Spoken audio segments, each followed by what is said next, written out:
So you want to make mead, but you don't have any equipment, but you want to get started this weekend? I got you. All right, so you're going to need a glass jug. Obviously, this is from wine. I got a family member that drinks these and just gives me the bottles when they're done.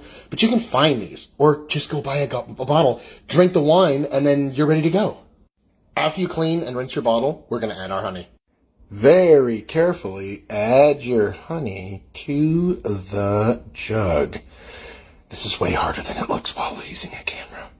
1 gallon jug, 2.5 pounds of honey. If you don't have Candem tablets, that's fine. Just get some water. Rinse and clean your funnel if you want, and top it off with some water. All we're going to do is add about half our jug, and you'll see why.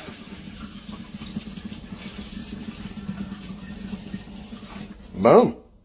Here's why I like these wine jugs. Screw the cap on. Shaky, shaky, shaky. We got honey water. Don't have a blender, don't have Candem tablets, don't have a puree. That's okay. We're just going to buy a bag of frozen blueberries. 1 pound of blueberries, 1 gallon of honey water. Put the blueberries in here. Yeah, I'm going to sit this down to do this. I'm going to make a mess. Added the blueberries. Literally 2 minutes, and it's already starting to change colors a little bit. Get you a little pack of raisins. Chunk your raisins in.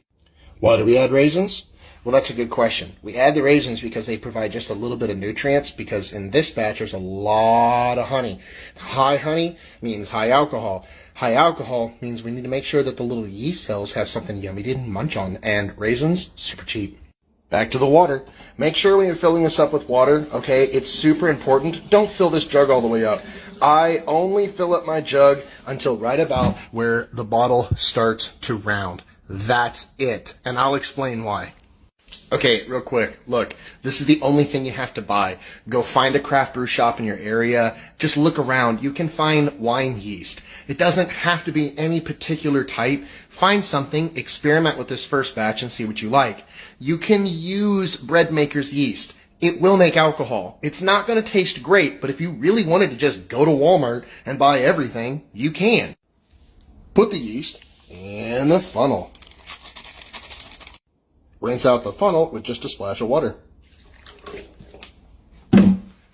Let the yeast sit in there. It's going to be so happy. I know what you're thinking. I don't own any of these. That's okay.